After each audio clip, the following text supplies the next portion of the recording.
What's up everybody, Tom here with another video. In today's video, we're talking about everything about setting up for the market moves for the week ahead, including the S&P 500, Nasdaq, Tesla, Apple, Bitcoin, and more. When we take a look at this, it just makes you kind of laugh, doesn't it? Big short investor Burry is no longer betting against the juggernaut that is Tesla. And with Tesla's large moves and big options expiries last week, we can probably see which side of the market he was on. There's a lot to cover today, and this is going to be a big week with plenty of market momentum. Stay tuned, guys. It's going to be a good one.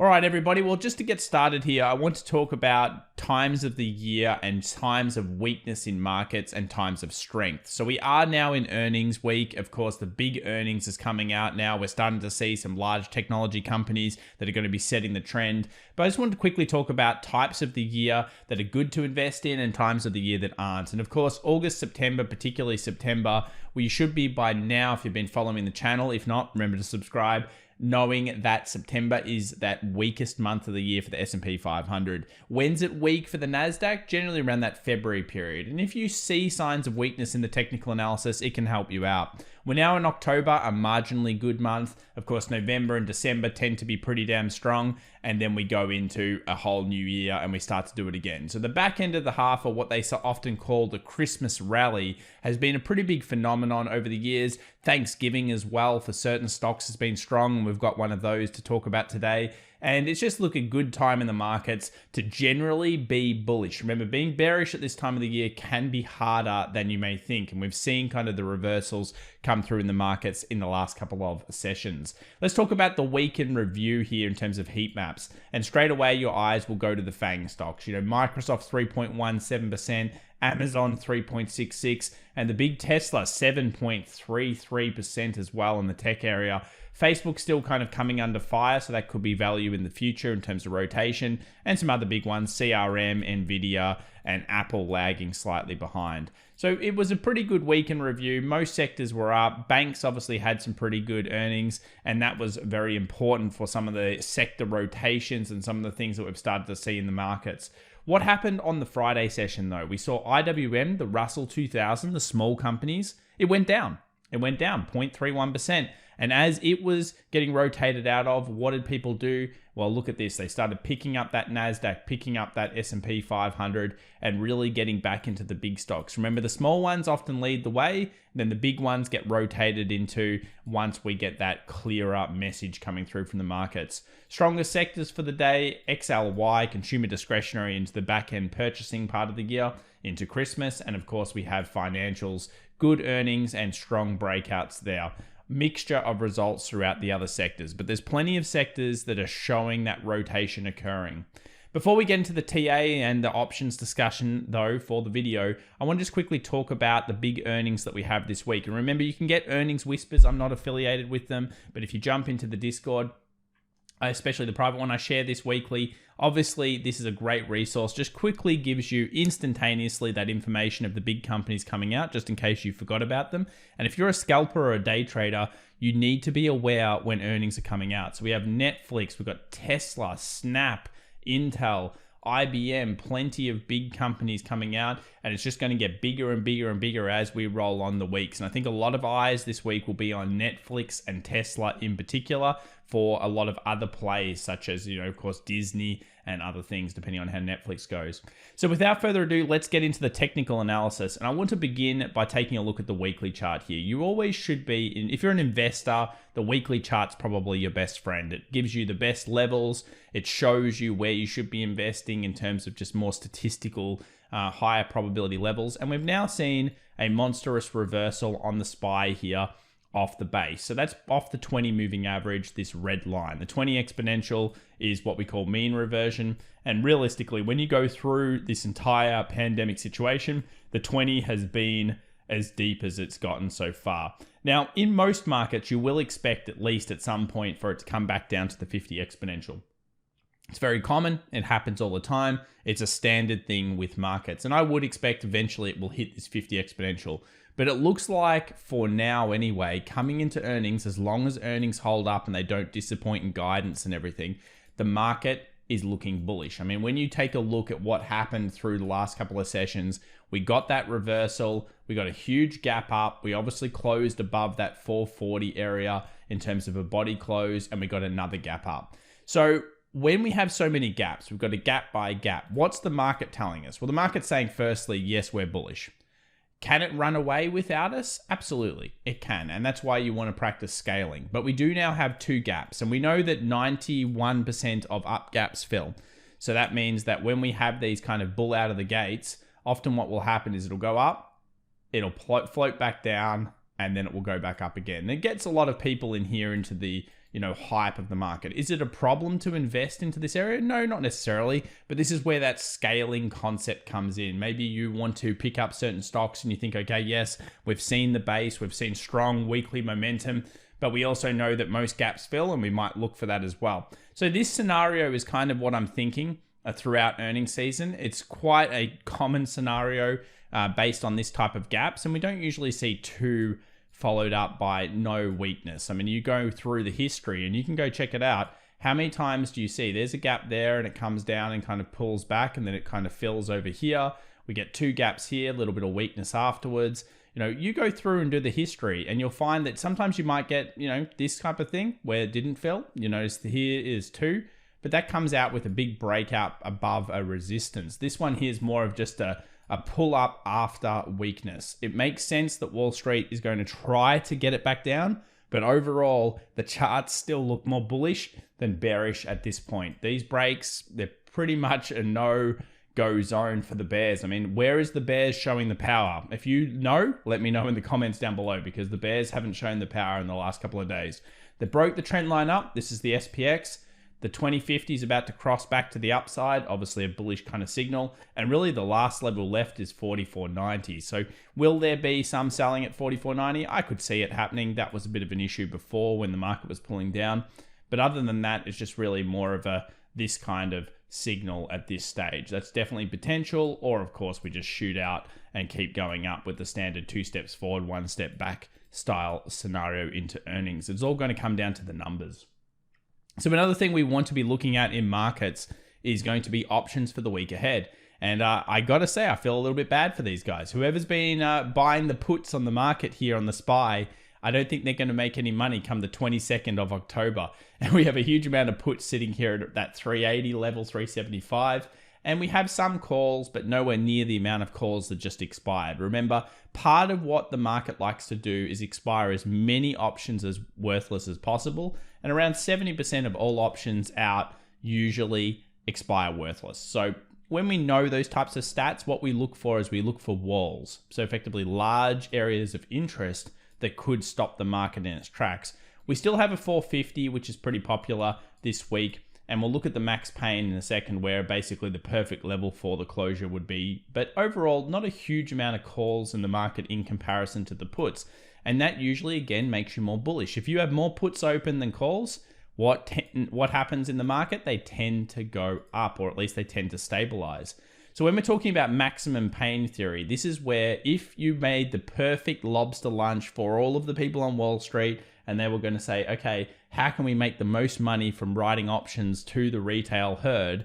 They would close it at 440 come the maturity of the 22nd of October at this stage. And we'll update you through the week to see where this number changes to. But this isn't always the best thing to do. Usually those walls are the best access. And if you want to get more action in those walls and you want to see where they are for your favorite stock, you can jump into fxevolution.com and get a 7-day free trial and get access to that robot that can print those levels for all of your favorite stocks.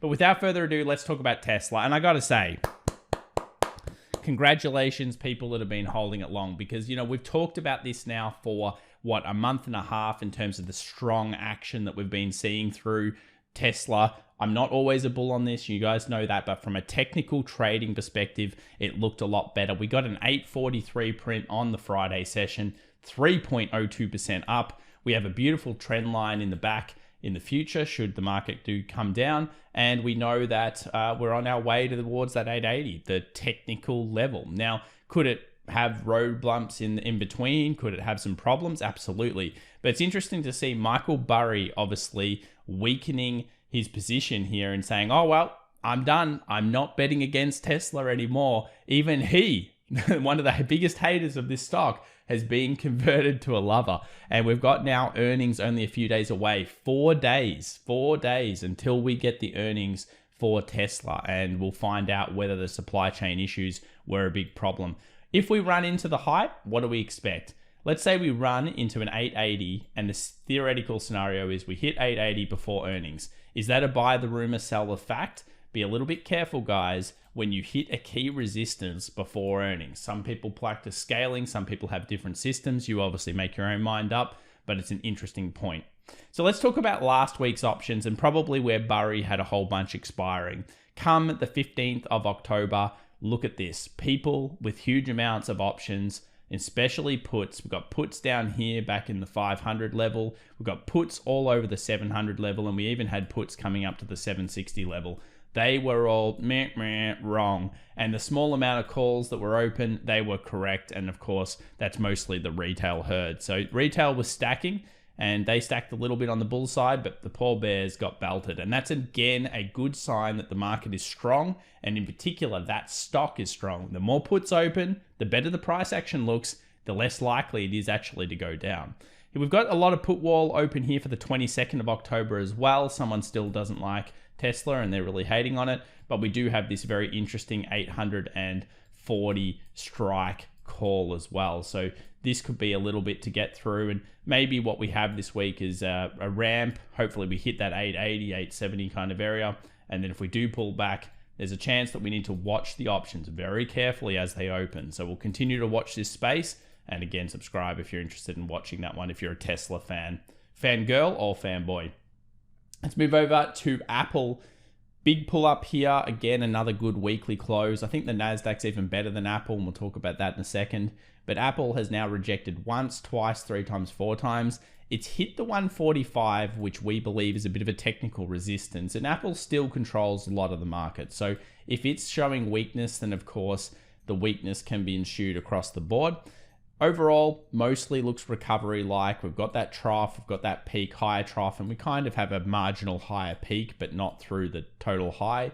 This does look like a relatively strong chart, and if you're a bit of a fan of Apple, you know, it's one of those kind of marginal entry points. We kind of expect this resistance to be formed here, close above, move back down, and once it's through there, then of course, we enter what we call the participation phase. And when we enter participation, then we usually see that kind of quick ramping in the stock and that aggressive action there. If you go and look at the calls, quite a lot of calls sitting here at just underneath 145 for the 22nd of October. We've got a lot of 150s as well, but nothing out of the ordinary for Apple. It's generally a bought call type of stock, and overall, I think it's pretty normal. We'll continue to update you. Another one that's surprising out of the FANG is probably Amazon. Amazon looks a lot better on the charts here. We have that rejection candle coming off the 3,200 support that we thought was there. We never got down to the 3,000, which is probably a good thing. And this is a strong kind of candle formation. We have weakness, big rejection, huge strength coming out with a nice close at above 3,400. And when we go and look at the daily, again, the lightning bolt is there as well. So we have that trough, peak, higher trough, higher peak scenario. There's the real change of trend on that time frame. Big volume coming through as well on the Friday session for Amazon. Fantastic stuff. And you know what thing I like about these types of ones is we get the low, and when you take this, what does this look like? I will let you guys in the comments down below. Let's see if anyone has big brain. I'm not going to tell you what it looks like, but the point is that it's a pattern on a pattern. So when you have strength coming in, and then you see that strength and you can potentially enter or look for positions or look for your own system or whatever you might be doing, then if it does break through certain other sections, then all of a sudden it gets extra strength. So it's like when you have two technicals working together that you know it breaks past one other level, it either allows you to do scaling or it allows you to realize that, okay, there's real strength here. And the great thing about Amazon is pending their earnings holds up in 12 days, they have a good seasonal as well. The seasonal strength of Amazon in November is fairly renowned in the markets. Big Wall Street guys tend to move into this stock over that period. So very interesting stuff. Let's see if anyone gets it right in the comments. I'm interested. Let's move over now to the 10-year, kind of the specter in the room. A lot of people worried about inflation in the markets, and this is a good way to see it. I still think that the US 10-year will get to 1.95%, and it will do it over some period. Will it rock around the Nasdaq a little bit? Yes, initially it will, as far as I see it. But this is one that we'll continue to watch. If you take a look at the weekly, it held up, I think, relatively well. And 1.7 is the next stop for it. And then, of course, 1.75 and 1.95 after that. This will be the big thing that a lot of people discuss over the next couple of months. If it does create little bits of dips and pullbacks, depending on what you're seeing as a scenario, my opinion is, of course, unless it gets past 2, I'm not too worried about it, at least initially. And I think that it doesn't necessarily have long-term effects on the Nasdaq like the market does, but that's just my opinion. So we'll keep watching it. As long as it holds above 1.5, it's still looking bullish, and it's still looking like the 10-year will come into play over time. XLF, big sector breakout here off earnings. We notice that the financials have now broken through an all-time high, and that's off the blockbuster. So realistically, very large move here. Take a look at the weekly. Very aggressive type of candle in the financials. It was in a bit of a channel, and some people will take the trend line there and they'll start to look at their sectors and, they'll say, okay, cool, I see strength in the financials for a little while here. Sector rotation is a big thing we discuss on this channel. It is the bread and butter of Wall Street profit over normal years, not over pandemic V-shaped kind of years. And this is something that you really need to understand. I go through it in our mentoring. I go through it just in general in the private hangouts. And this is just one of the, I think, the biggest, most important factors that a lot of retail traders make wrong. And that is not to look at the sectors, not to understand when things are breaking out from a sector-based rotational perspective. Because money rotates through. It's part of the game that Wall Street plays. When we move over to the QQQ or the Nasdaq, take a look at this. So it looks like our trend line that we posted on Twitter was all we ended up getting. And we've got the long leg doji now into a bullish decision made style candle here on the Nas. So similar to the S&P 500, there's that chance it kind of rotates back around and then lets Wall Street get some more extra positions in. But I'm hard pressed to see the bear here. And I think that's the thing about TA. When you're bringing in the perspectives, is we knew the bears had a limited time. And that was the problem. Bears always have a limited time in the market, whether it be 1 month, 3 months, or during a big crash, obviously 12 to 18 months of heavy bear-like pattern.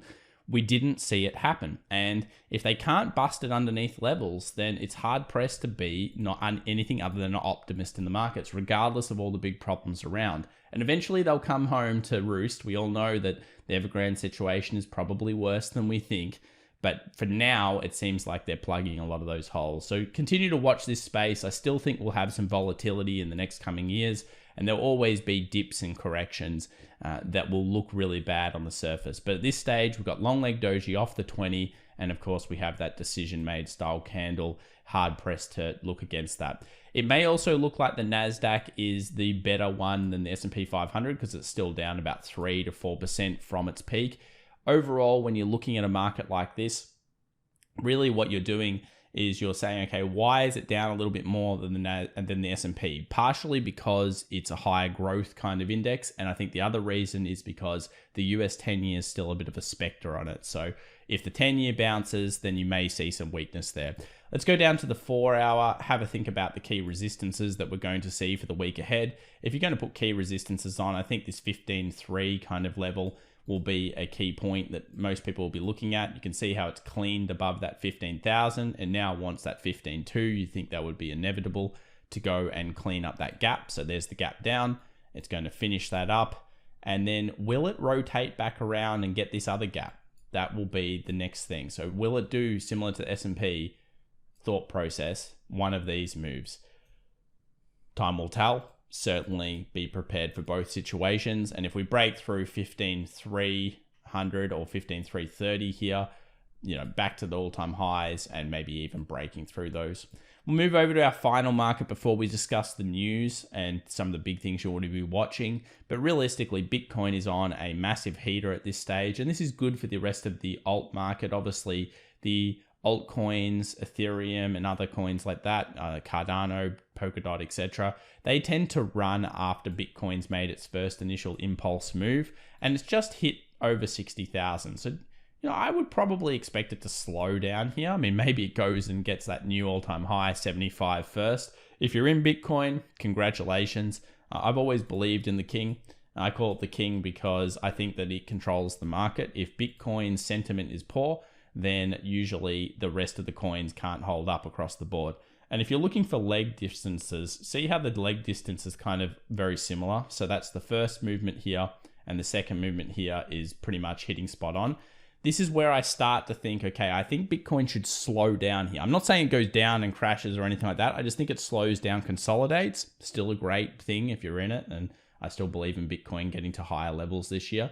But at this point, you start to see that rotation out. So time will tell here. Strong, really strong looking chart overall, made a big move. It's pulled back, consistently, but nothing really too serious. And it seems like the 4-hour 50 was the last pullback here, this blue line, but the 20 moving average also has been a pretty aggressive pickup. So 4-hour 20, 4-hour 50, they're the two moving averages that I would look at if you like to pick up Bitcoin on the trade. Let's look at calendar for the week ahead. Nothing much coming out for the US, which is good news because it allows, really the earnings to take over.